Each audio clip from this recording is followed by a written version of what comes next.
on. And we are recording with retired Lieutenant Colonel Bernie Flowers and your book, Black Values Matter, that I may or may not have gotten a shout out in. Have I made it? I think I have. I think I can wrap up the podcast now. I've made it into a book. And that's my ego getting flattered. But Mr. Flowers, please introduce yourself, my friend. Tommy, Bernie Flowers, your audience should be familiar with me. I'm a retired lieutenant colonel that's tired of corruption. And I just decided after 34 years behind the federal fence, either in the military or as in DOD, that it's time to start fighting. We've got a lot of mess here. I just wrote a book, as you know, I'm going to talk about it. Black Values Matter. If you look at this thing here, I take that out to local speaking events, and there's a QR code right here, and people can order it off of Amazon. I'm working on building a website. I'm even thinking about building a podcast. So I may need some advice from you. So Well, I could be that guy for you. I would love that. You do this for a living, man. And I'm just that angry old soldier that's tired of people dying in Baltimore and inner cities. And I just, I ran for Congress a while back ago, didn't win, but you don't win generally your first time out. And am I going to run again? Well, there's some people here in Howard County that think I should. So we'll see. But the bottom line is just an American guy trying to do the right thing. So what did specifically lead to this? I mean, in the book, and yeah, I'll put it in the description. It's a fairly short read. You can knock it out. You can knock it out in a day or two. But what did lead to this, aside from, really, like you said, you've seen battle zones or battlefields far more hospitable than Baltimore. Oh, yeah. Yeah. Well, the thing is, I get into Baltimore pretty often. And the reason I do that is because I've become somewhat politically active. I've got friends there, and they're afraid. People are losing their children. Also, I despise racism in all of its forms. I grew up in the South where it was prominent, and things have gotten a lot better down there. Things have gotten a lot better in a lot of places, but racism goes both ways. You can't just say, okay, well, all black people are innocent and all white people are bad. When I was in the military, I was raised in the military to believe that we had a meritocracy here. And I believe that our country should be a meritocracy. We are America and we should be together. But in order to get that point across to people, minorities included, sometimes you got to tell some truth, and you got to remind people that there is no specific, one race that has a lock on racism. And I also believe that some people, the 1%, have been using racism to turn us against each other to make profit. And I got a real problem with that. Sure. And it's could you maybe go into that, explain the idea of racism in all of its forms? Because I mean, the very sentence, "You don't understand racism, you're white." That is racist. Yeah. I mean, anything based on skin color, literally Yeah. anything based on skin color, anything, Anything. anything at all. Whether it's they're better cookers, they're better at sports, or they're dumber, or they're meaner, or they're assholes, or they're whatever. It, Yeah. anything by definition based on a broad generalization of skin color, no matter what the Well, characteristic, is just racist. crazy. Yeah. And, if you look in the book, I mean, there's so many examples. All these things rushing through my head. But if you're familiar with the Bible, I know you are, remember the Hebrews. They spent 500 years in captivity. Black people are not the only people that have been put into captivity and held in bondage. All right. If you look at my book, you'll hear or see a chapter where the British government outlawed slavery, if I'm not mistaken, in 1849 in Africa. And the Dahomey King, who were the slave catchers, the Dahomey and the Ashanti tribes, they were the dominant hegemon in West Africa 400 years ago, or up until slavery was abolished. And they petitioned the British king to continue slavery because they were going off making war on my ancestors and selling them off to the Americas and wherever they wanted to be sold to. And the issue today is that's where my ancestors come from. And these people, these hegemon people, the Deshante and the Ashanti and the Dahomey, they didn't care what your color was. They didn't care. All they cared about was making money. And that's always been the case. And I think that racism, as we experience it today, is just a veiled attempt to make money by the 1%. They don't care about, your skin color. They don't care about reparations. For example, Mr. Obama, bless his heart, he kind of gave us the impression after running that he would, give Black people reparations. Now, personally, I don't necessarily agree with reparations. I don't believe the concept. If the money comes out, I'll be happy to take it and put it in a 401k or something like that. But the issue of the day is, as a general rule, I don't believe in it, and I think it makes us weak. But the point is that he gave people the impression, the people who supported him, that he would bring reparations. And here it is, 8 years after he was elected, he never did that. And the crux of the issue is he did an interview with Bruce Springsteen in 2021. And Springsteen asked him, hey, so how do you feel about reparations? Well, while I was in office, I did nothing about it. But now I think someone should do something about reparations. I think the word duplicitous comes to mind. We've been played again. And as roughly maybe 95% of Blacks vote Democrat. And so we're voting for our own demise in a lot of cases. And again, everybody's biased. So I say, let's recognize those biases and as an individual, try to overcome those biases. I mean, look at me and you. We talk, we're friends, and we got a lot in common. I believe that we should be bonded by ideology. I believe we should be bonded by that flag behind you. And, this concept of just judging someone by their skin color is not what Martin Luther King had in mind when he was taking all of those ass whooping, might say. I hate to say it, but bottom line, that's not what he had in mind. And by the way, I have an interracial granddaughter. And I was telling you about earlier before we came online about my good buddy, Vince Crabb.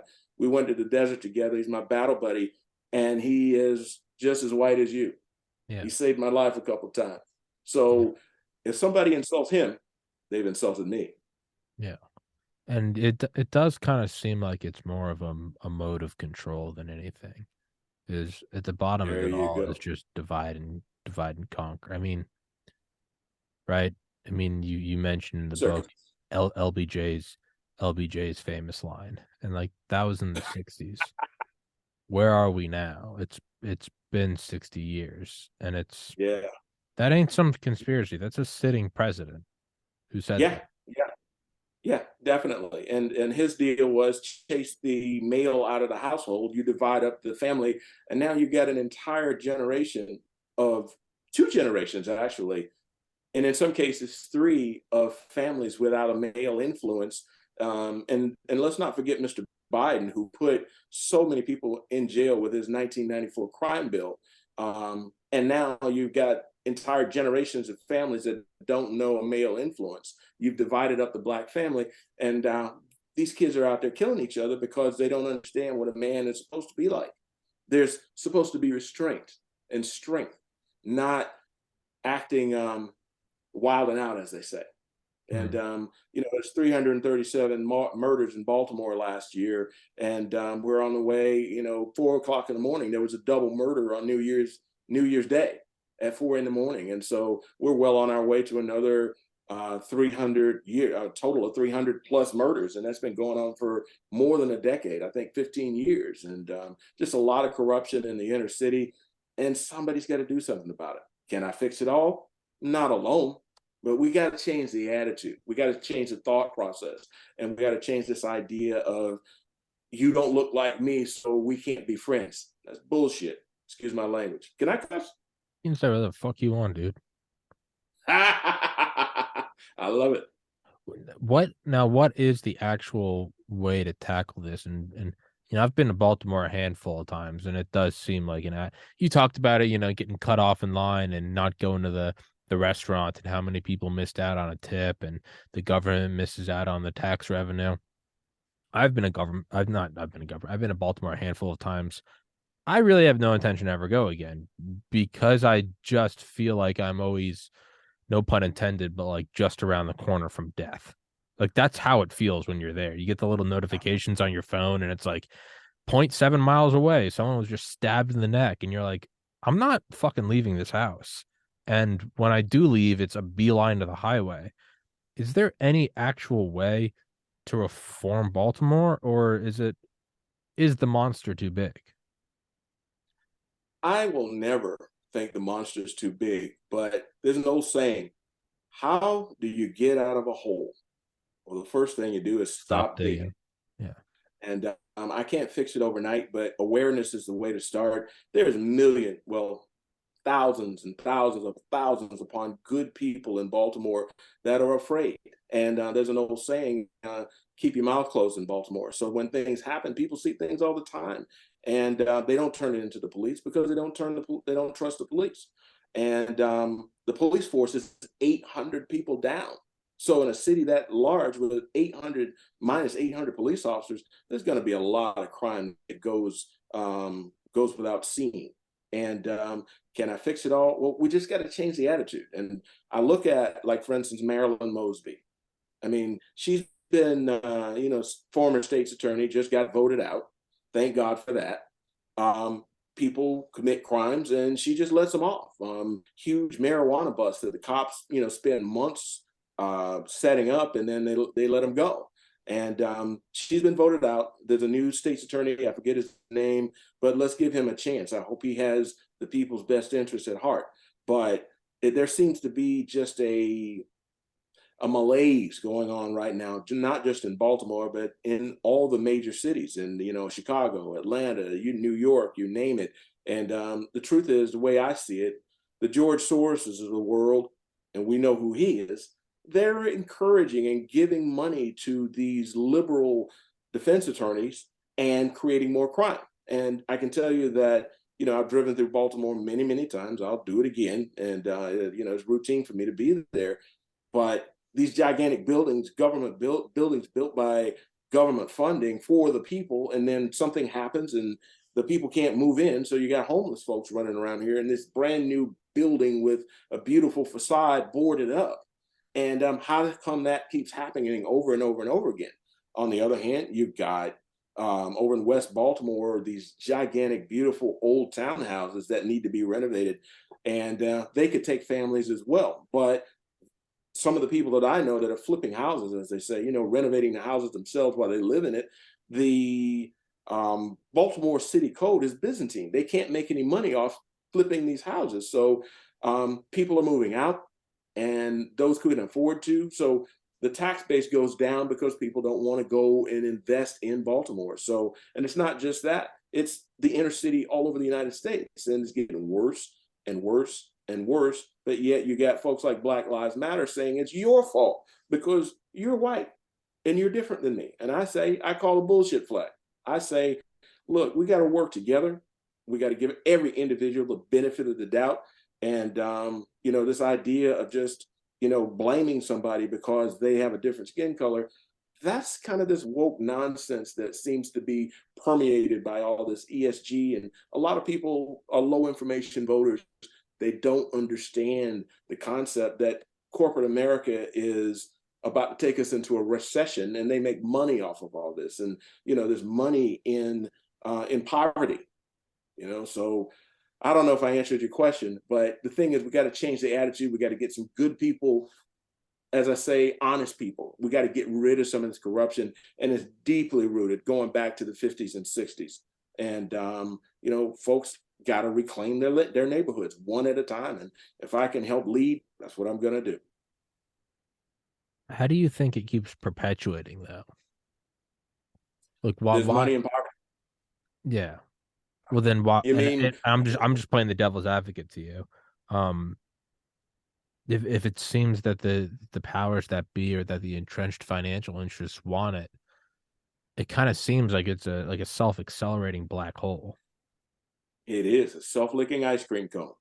And money is being allocated from the federal government for housing, and by helping these particular agencies, some of them out of state, buy these big, apartment buildings, and the apartment buildings become, you know, free fire zones. I mean, you put a lot of people into a bigger. I mean, I'm sure you like heard of the big Cabrini Green apartment building in Chicago, where it was just lawless.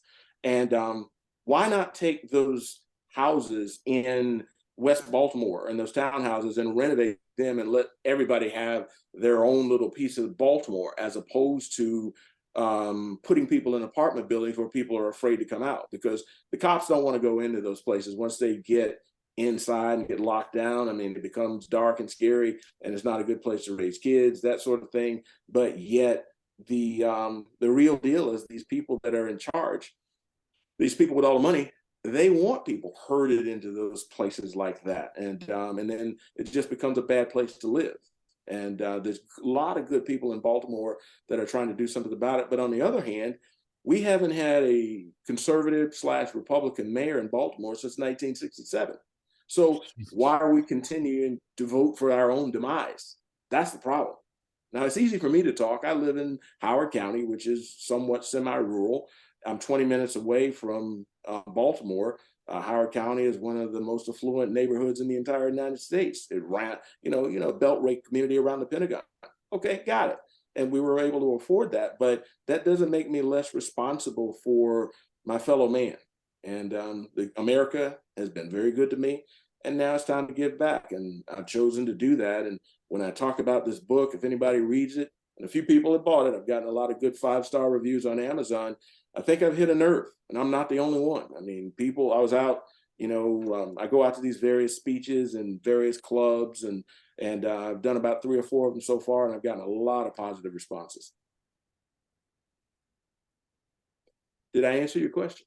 You have. No, no, no. I'm sorry. I'm enjoying listening to you talk. Well, this is what I'm passionate about, man. I tell you, having seen what I saw, and when I see 100 billion dollars that we count so far going to making war off in the Ukraine, killing people who haven't done anything to us. Yeah, the Russians are taking over. That's terrible, but you know, we could have solved this without spending all this money on these weapons. More importantly, a lot of the weapons end up not being used for what they were paid for. They end up in Africa and South America, and we will see those weapons. We'll be on the bad side of them again. I don't know if I told you the story of I'm in Afghanistan, and then I'm in a helicopter and got shot at by a SAM that was held by the Mujahideen from 1976. So they held on to that weapon and almost killed me. And that's when I started waking up and starting to see that, those people at the top of the food chain, they make money off war. War is the most hmm. profitable thing that we have. And it's got to, we need to be very careful about going to war and killing off people's children. And, we can do better. And making these defense contractors rich is not what I'm into. We can do better. What is the realistic way to? Because these are all things I agree with, and I think I've just kind of become jaded over 1,000+ episodes of these, where my mind is almost like what can be done, and it is, I guess, sort of a defeatist attitude that I shouldn't have. But I don't know. It seems like we're looking up at titans, just kind of playing amongst the stars, like $100 billion to Ukraine. But like what in God's name can I actually do? And whereas you were involved with all of this, like you have a little more, not a little more, you have a much greater understanding of the inner workings of this than I do. I guess I don't know. Maybe I'm just being a bit of a pessimist today. Don't be a pessimist. I mean, the bottom line is that I understand your concern, and I'm just as cynical as you are. Trust me. I've seen it from the inside. When I was at DHS, the thing that pushed me over the edge was seeing these 3,000 people coming across the border, and our administration acting like it was a good thing, and our border patrol being maligned. These are good people down there trying to do the job. And the folks at DHS at the senior level and at the White House just basically said, hey, we'll take as many of these folks want to come across. And they weren't being checked for these COVID and all that sort of stuff. So it just seemed like some sort of corporate nightmare. And I just felt like I needed to do something about it with the background that I had. But don't be cynical. I mean, well, don't think that nothing can be done. We still have good people, and votes do actually count. And but folks need to get involved. Not just me, but me and a crew of ours, we just started Commitment Charm City Incorporated, and it's not a 501c3. We're not here to just raise money. It's what I call a 527. I don't understand it all, but the idea is that we're not trying to raise money. What we're trying to do is audit corporate laws in Baltimore. And there's a lot of laws in place that aren't benefiting the people, and we need to expose those things. I mean, for example, did you know that there was a water crisis in Baltimore just recently? Yeah. Right there where I was talking about in West Baltimore, and an E. coli outbreak. And the issue was that it was the federal government that found it. And so the poorest people in Baltimore were the ones who were suffering the most, because they were under a boiled water alert. And that's happening in Flint, Michigan. It happened in Jackson, Mississippi, but specifically here, the federal, the Baltimore city government should have done something about that. And we wonder why some people wild out. If you're drinking contaminated tap water, you might be a little angry. And if you got access to a weapon, it might cause a problem. But you got to put these things together. But the thing is that we just, as a whole, the inner city is being failed by the administration, but the people there keep voting for the same Democrats that seem to not care. And Catherine Pugh, for example, she was mayor 2 mayors ago, and she went to jail for 3 years for corruption. Sheila Dixon, she almost went to jail for corruption. Stephanie Rawlings Blake, that had the Freddie Gray thing happen on her watch. I recognize that name. Yeah. Yeah, and she didn't run again. And the bottom line is, okay, can we get some people in there that mean what they say? I mean, it's not about just getting in and enriching yourself. We got to figure out a way to get some folks in that are going to do what they say do. And whether they're Democrat, Republican, I don't care. Let's just get some honest people in there. And everybody goes in with good intentions. But, for example, the current mayor, what's his name? It's forgettable. But the bottom line is he made a whole lot of campaign promises about reducing crime in Baltimore. And what he did was reduce the number of police officers in Baltimore. And that hasn't worked very well. And I mentioned a lot in the book, but we got to band together. We need to get more people involved in the municipal government, more people, good candidates, more folks, being informed voters. Everybody can't run for Congress. Everybody can't run for mayor, but don't get your news from Oprah and what do you call it? The View, and a lot of people do. And sorry, go ahead. I was gonna say, could you maybe I didn't mean to cut you. I think we've got a bit of a delay because of the snowstorm. There's the weather has the nerve to do a snowstorm while I'm doing a podcast. It's a lack of respect is what it is. It's a spit in my face. But so I apologize. So we have a bit of a delay. So if it looks like I'm cutting you off, that's why. Could you technology has limitations. Could you elaborate a little more on the corporate laws that you're auditing? That I don't know why that just kind of caught a spark in my mind. Well, the truth is that we haven't started. We just had our first meeting on Saturday, and I'm no lawyer, but what I do look at as an operator, a military operator, I look at the outside. I look at the output, and again, when kids are being shot in the street, when we have 300 plus murders for 15 straight years, where I've seen open air drug markets. I've seen, I mentioned in the book about, every Saturday you go over to Fells Point and these guys are riding around 50 deep on motorcycles and they're running through traffic lights as if they don't exist. And there's not enough cops to do anything about it. So there has to be some legal way to stop this. and there has to be some legal way to mandate the number of police officers in the metro city. You can't just fire people because you don't like cops, and then folks don't always understand that in order to maintain law and order, you have to have bodies on the street. And a lot of these cops are driving 10-year-old vehicles. There should be some mandates to say, okay, we're going to spend money on X, Y, Z, and we're going to take care of basic security first. And I don't know exactly what the mayor of Baltimore is thinking, but the people are not happy. And I live in Howard County. I get it. I'm 20 minutes away, but a lot of the crime that comes into the state, kind of uses Baltimore as a base, and then fans out to the rest of the state. So if we can clean things up there, we might have a better chance of making life better for some of the people who live there.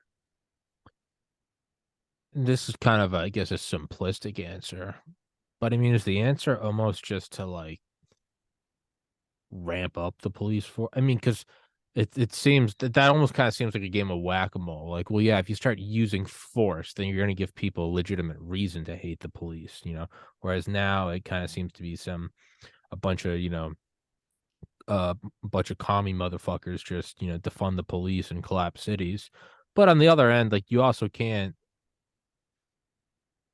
can't keep like a liberty loving society in bounds by by a police state, by a bunch of SWAT teams riding around in MRAPs. Like, we're not in occupied territory.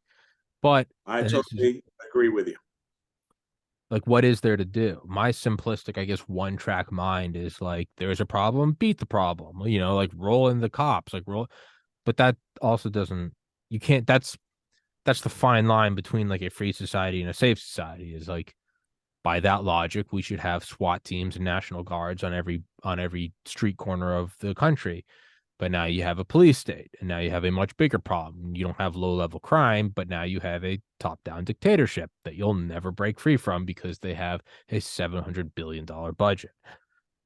So what is there to what? Not that you have the crystal ball, and I know I'm just throwing impossible questions to you. I might as well also ask you what's the purpose of life and what happened before the Big Bang. But like, what is there to do about this aside from just my answer is, yeah, roll in, just quintuple the police force. But that can't be the Well, answer because there's no way that someone else hasn't thought of that. And it's not the answer. You can't just it works for like establishing a green zone around the embassy in Baghdad. But I've seen that's not America. we have seen, first of all, a great man once said a functioning democracy requires an educated populace. Yes. So we're dumbing down people, and they don't know anything any better. Second, as a military person that spent time overseas, I don't want to see cops rolling around with MRAPs. I don't Yeah. want to see civil liberties taken away. But this was, 30 years in the making. Lyndon Baines Johnson, again, dividing up the nuclear family. And, you don't have to have cops when you got a man in the house, a real one. Sure. So when your family's together, and so you got these guys running around here. Imagine a big husky guy like yourself. If you haven't had a male influence, you don't know the concept of restraint. You don't understand that you can't just swing on somebody when you have when you become angry. And Yeah. so next thing you know, you got these young men who don't know how to be men. They are quick triggered. They're quick to haul off on somebody. And next thing you know, people are dying because of lack of supervision. And it's been going on. Or you're in jail. You never grew up and had Yeah, a father that pushed back. You've been pushing around your mom. yes, I know me and my three brothers certainly pushed back against my mom, and when push came to shove, dad came in, and then it was just, it was all. he just laid waste, and we all, Yep. the power was established. There was a hierarchy. If you don't have that, best case scenario, you're going to swing on someone and you're going to hurt someone else. Worst case scenario, or vice versa, the state is going to act out against you, and you're just, you're a hothead. If I didn't have my dad to put me in line, I absolutely would have just acted out when I got to college, and then the cops would have arrested me, and they wouldn't give a fuck about my, oh, I never had a father figure. You don't give a shit. You just broke into this house. You're going to jail. All of a sudden, Either your yeah. family's All of a going to sudden, discipline you or the state's going to discipline you. Yeah, I'd it's rather just coming pay. one way or another. There you have it. And so we've Jeez. led, Lyndon Johnson and his merry band of social engineers have led an assault on the nuclear family. And now, somehow, some way, we got to get that back. And that's my, you know, that's a starting solution to this whole thing. Set the example one house at a time.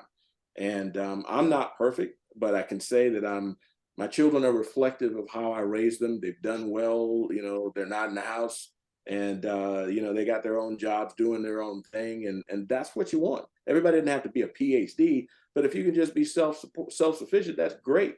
And America needs people to be self-sufficient. They need people to do things. But this concept of wilding out and staying in your mom's basement until you're 40 and arguing with your parents, that's not going to leave us with a good society in the future.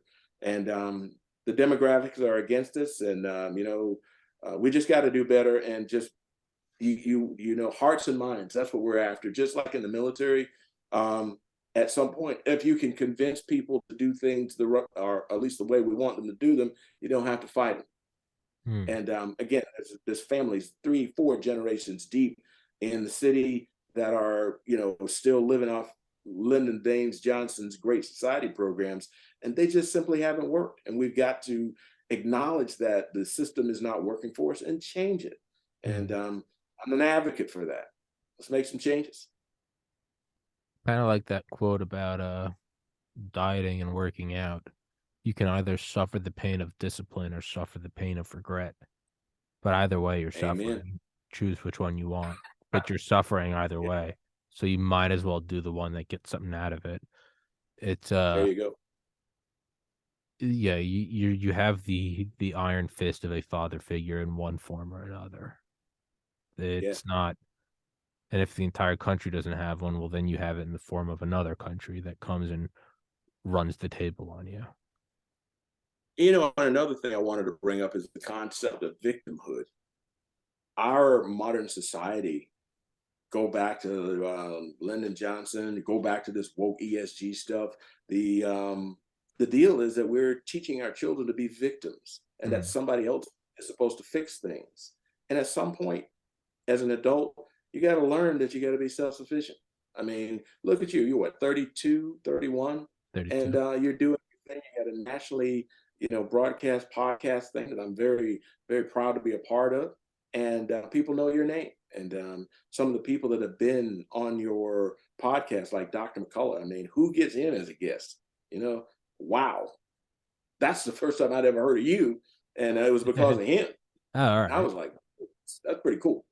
Thank And so you're out here doing it. So why are we not stressing to our young people, go out there and make your own destiny? Go west, young man, as they say.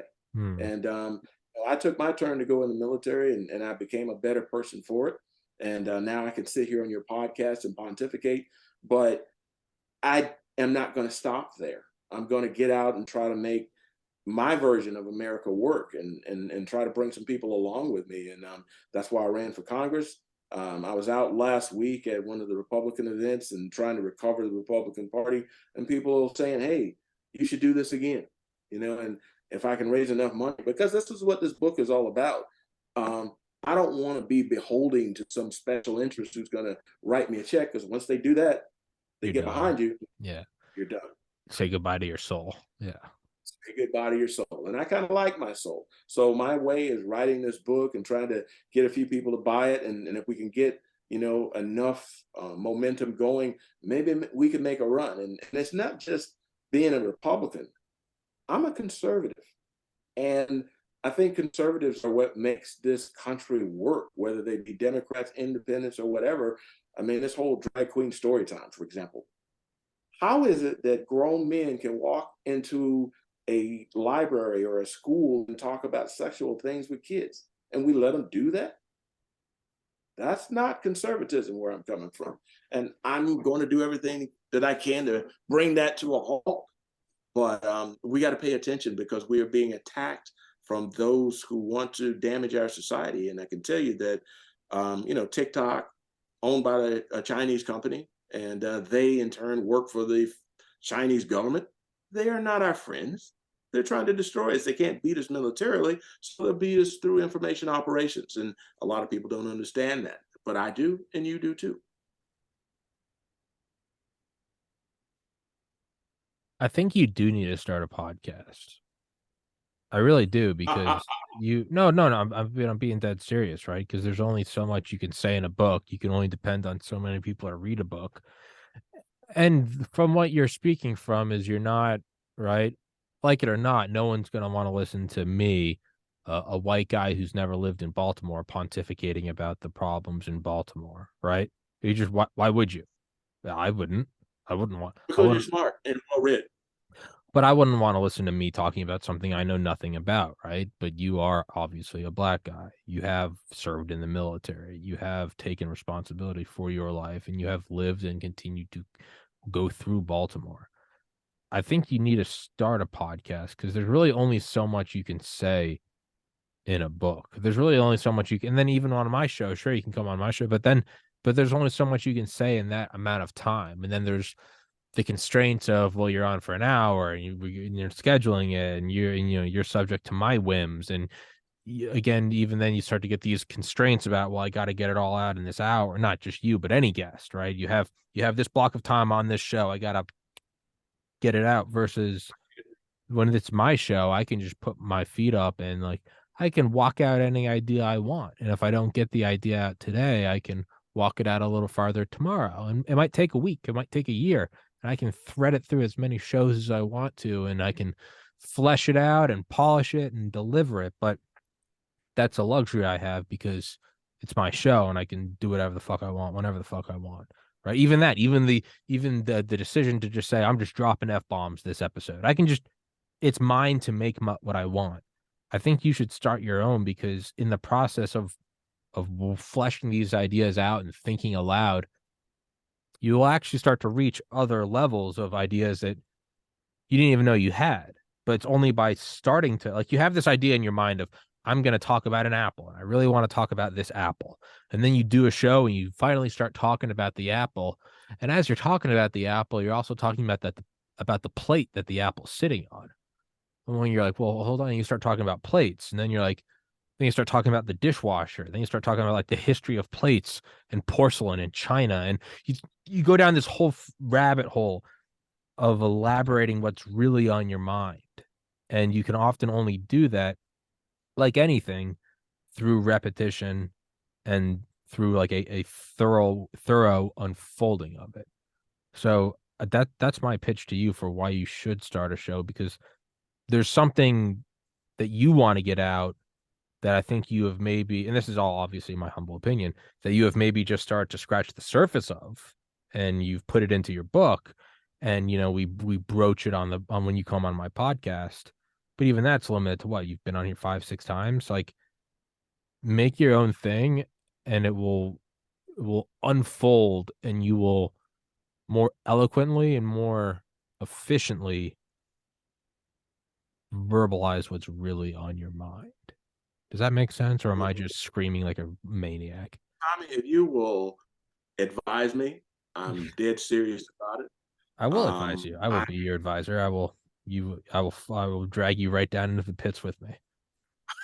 well, brother, I appreciate it. Let's shake hands on that one, man. But bottom line is, I really, really, really got to figure out a way to improve the area. I mean, we just got skunked here in Maryland as far as politics are concerned. The Republicans lost badly.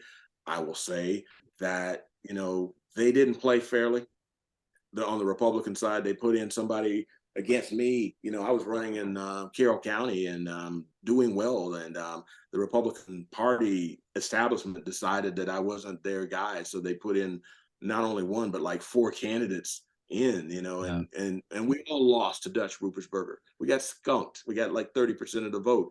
And I was at one of the Republican clubs back in December, and this lady walked up to me, one of the officers, and she said, "Bernie, you could have won this if our establishment had gotten behind you. You got all the right credentials and you got the right bearing, and they got their head up their ass."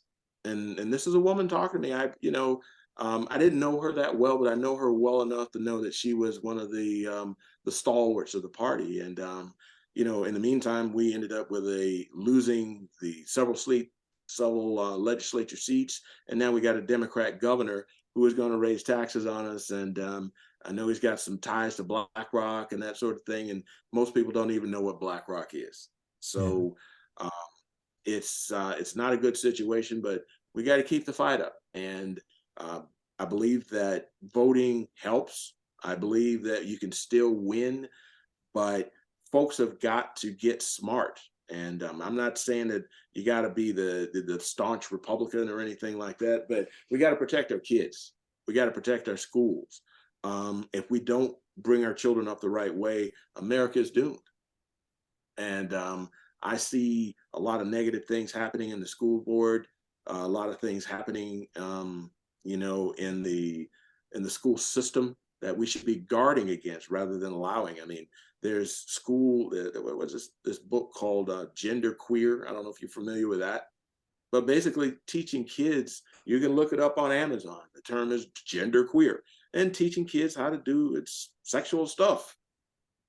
I mean, not heterosexual stuff. It's porn, you know. And there's a place for that among adults, but we should not be sexualizing our children. And conservatives should be in the business of protecting their children from being sexualized. And that's stuff that I'm passionate about. I probably sound like I'm angry.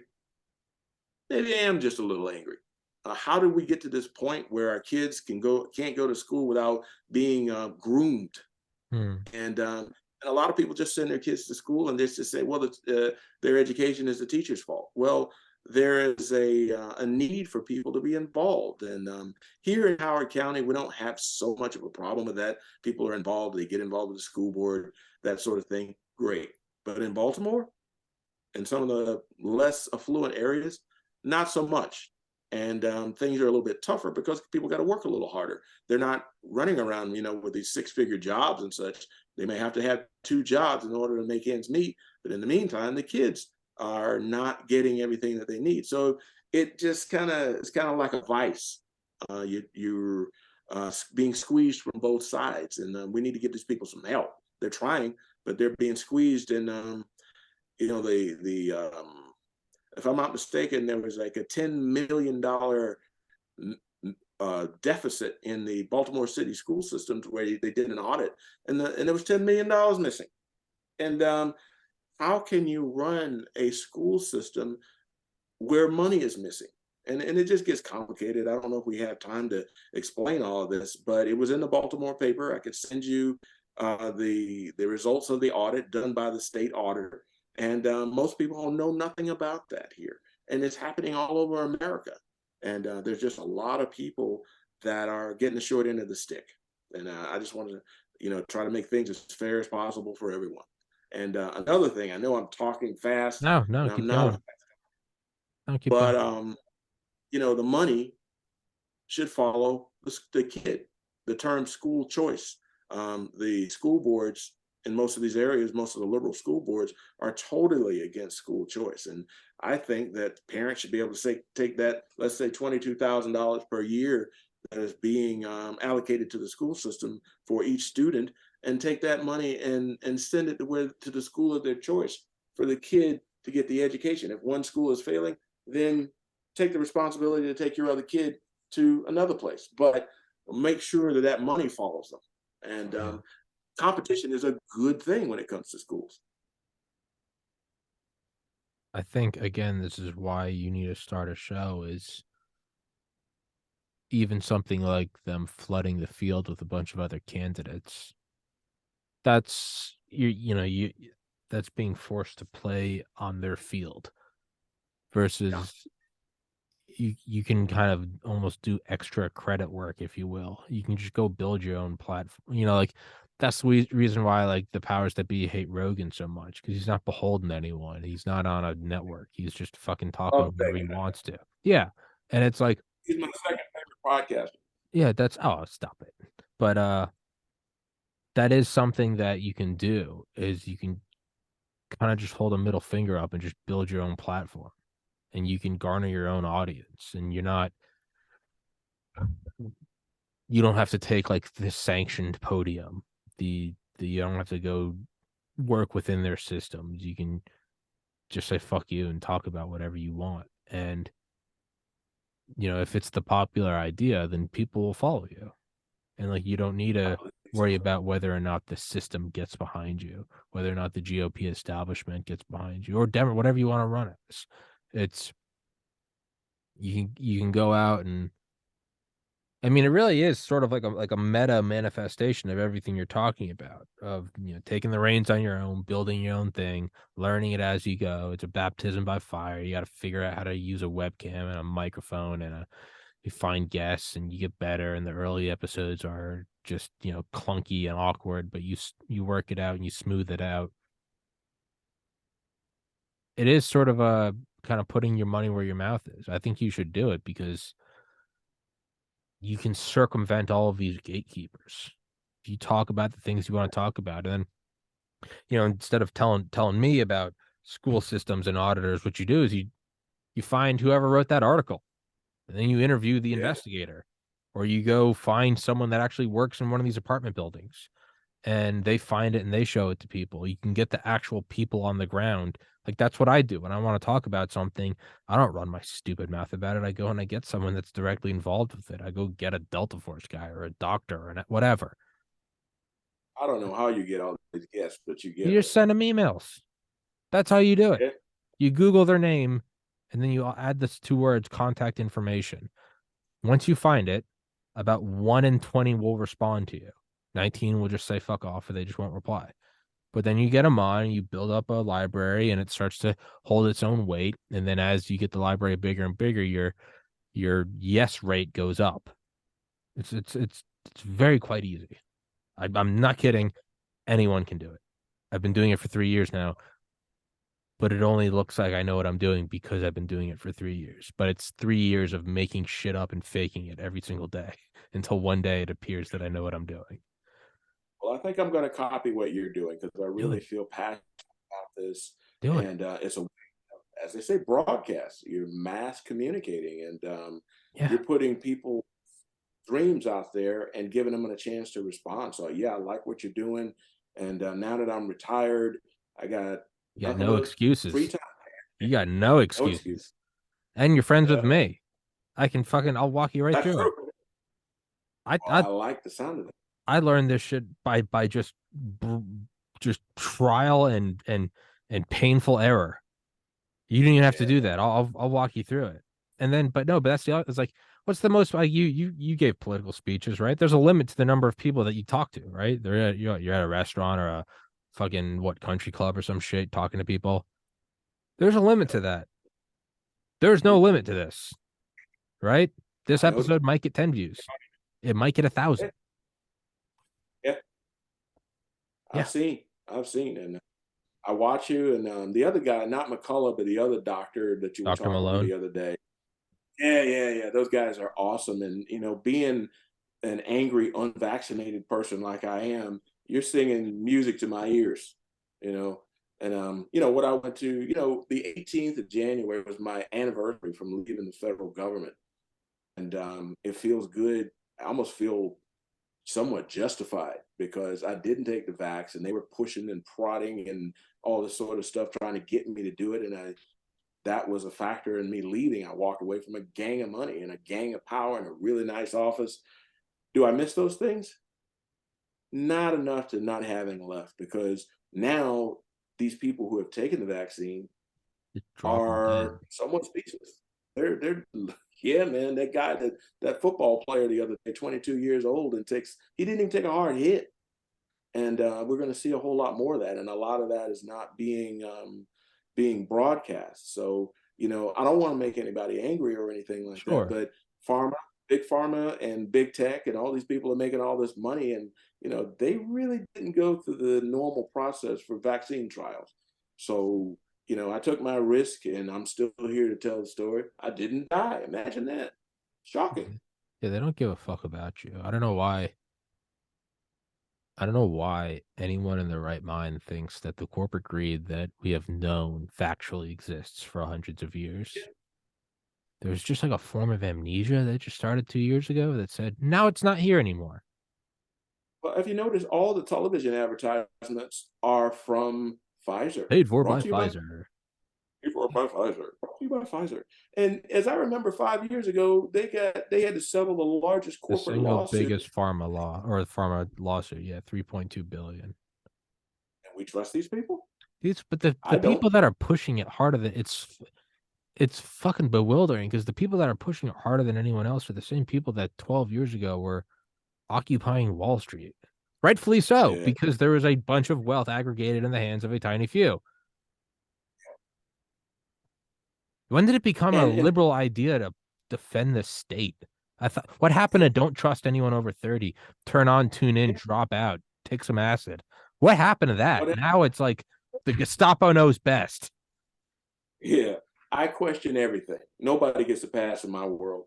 And if you notice, if I'm not mistaken, last week was the week of Davos. So they're over Yeah. here making corporate decisions on our lives, and most people don't even know what Davos is. Yeah. Absolutely crazy. I remember it was Rebel News. They had accosted, well, maybe accosted. They put a microphone in the face of one of the Pfizer corporate people, and the guy literally ran CEO, from him. Albert Burla. Yeah, the CEO of Pfizer. Yeah, you know these people. Yeah. And so the issue today is that why are we not more skeptical? Why are people just letting this go? I'm not one to just let things go, and I don't think you are either.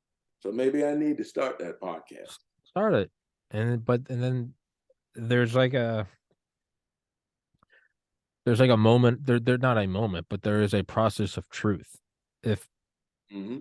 if people agree with what you're saying and they see your point of view, or maybe they don't agree with it, but they hear you out and go, all right, well, he seems at least to be a rational enough guy, right? They could make a compromise with you. Then you'll get the following, and that will be your mandate to run. And if like the reason I keep doing this is because more and more people watch and more people agree with it. Oh, I If see no your one numbers going. if no one watched it and no one agreed with it, I would be like, oh, I really am a minority, in which case, A, I'm either wrong, or B, everyone else is wrong. But either way, clearly, no one wants to hear this shit, so I'll just go do something else. But if people hear it and they like it, then that's sort of like your mandate to keep going and do more of it. So if people hear you, then there's your like, oh, so it's still worth fighting for. And if no one's on board with you, then you're like, oh, this place is fucked. I don't know, take care of your own. Take care of your family and your wife and kids. Like that's my logic behind it. And I keep going because more and more people watch it and I get overwhelmingly positive feedback. So that's like my sign to keep going. So it Well, kind of I it think it's erases about the gray wrong. area. Yeah, I mean, we people need leaders. You're a leader. You're an influencer. And I like to think of myself that way.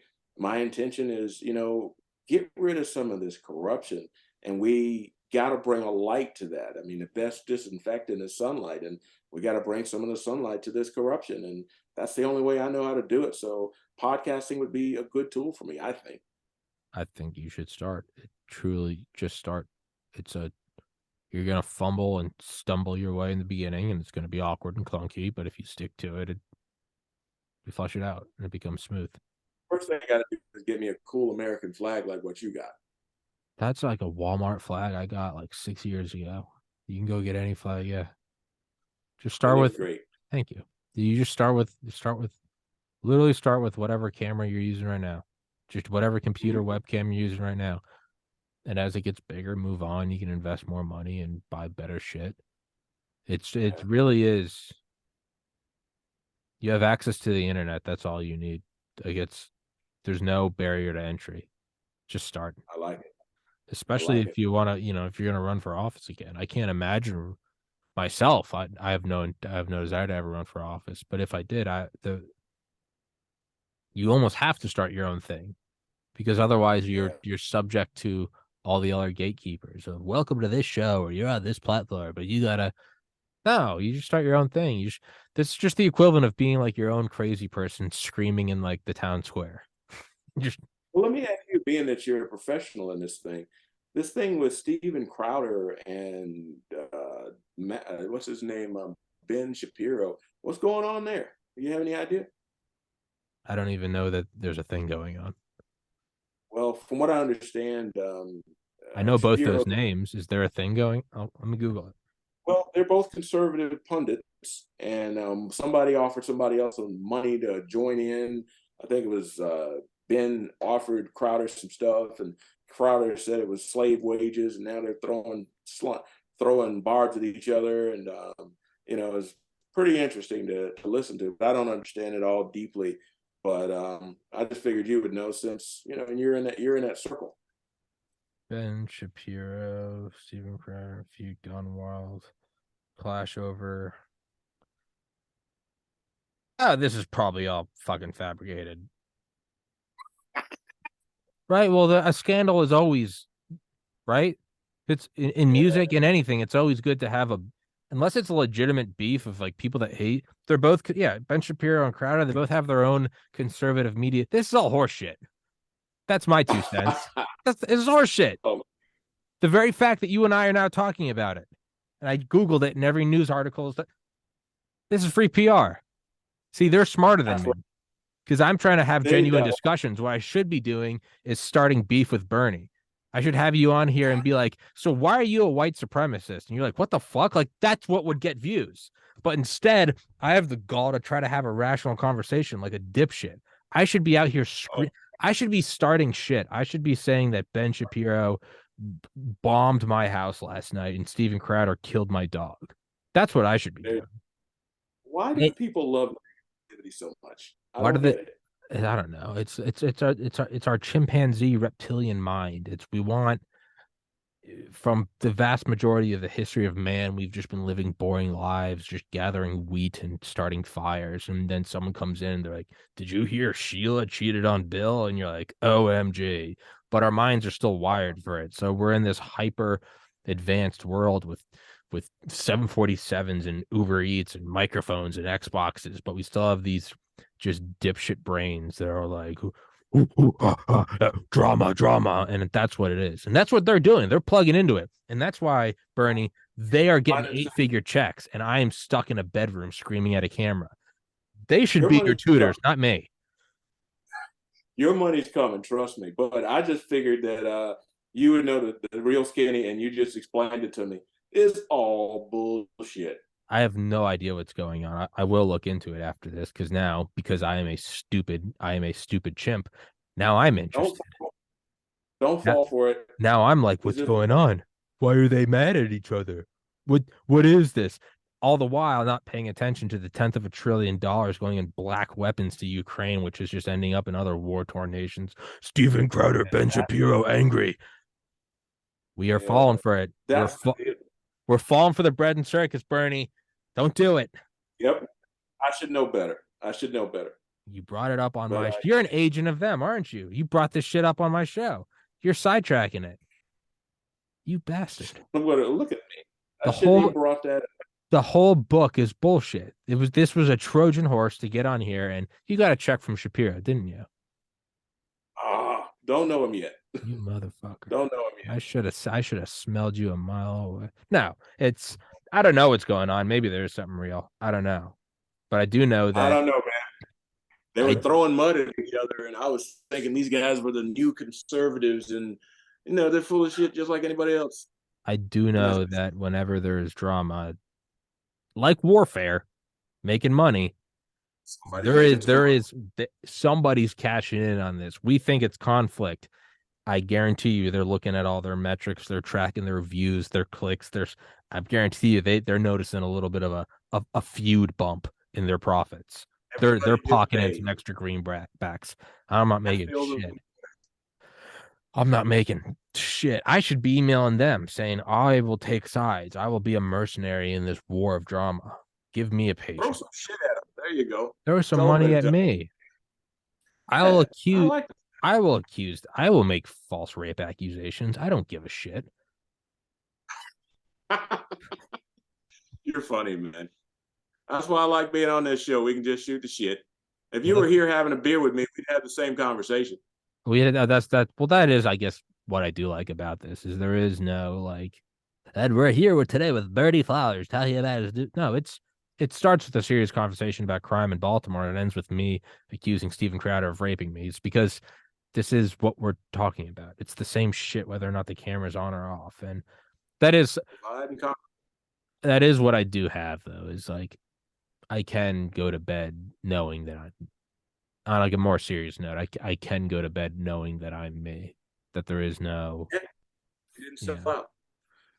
And yeah. that's why I'm, like I said, back to the book. That's why I'm doing this, selling this book, because I don't want to sell out. Man, people have, real estate developers have already sniffed me out and said, hey, they're expecting me to run again. People, hey, come, let's have lunch. And no, we're not going to have lunch. I'm not interested in selling out.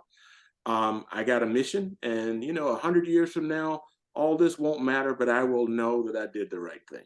That's That's important. well, that's the very end thing is we're all fucking dead anyway. So, what footprint do you want to leave on this planet? Amen. Yeah. Amen. Well, Yeah. hey Bernie, with that, let's wrap this one up. Um, guys, go get the book. I'll put it in the description. I'll put your website, your social media, all that good stuff in the description. Bernie, closing thoughts. First of all, thanks for having me. Of course. Thanks for putting up with my dauntless crusader personality. I don't give a fuck. I'm not going to stop. And there's a lot more out here like me. My boy Vince Kreb, I put you in the same category. There's a bunch of good conservative people, whether they're Republicans or Democrats or independents. We got to forget about all these labels and just go out and do what's right for the American people. And that's what I'm all about. And I know you're the same way. Hell yeah, brother. Lieutenant Colonel Bernie Flowers. The book, Black Values Matter, will be in the description. Go check them out. Go read the book. It's a short book. You can knock it out. Pick it up from Amazon. It's Pick all it up. good. Give Bernie some money. Don't give any money to Shapiro and Crowder. They've got fucking enough. Go give some money to Bernie. Or better yet, give some to me. I Amen. don't even have a book, but go give some to me. You should All right. write a book on podcasting. I'll write a book on podcast. Give me money. Here's my Venmo address at the end. All right, Bernie. We gotta wrap this bitch up. Thank you so much, sir. God bless America. Much love, Bernie. Till next time, my friend. Take care.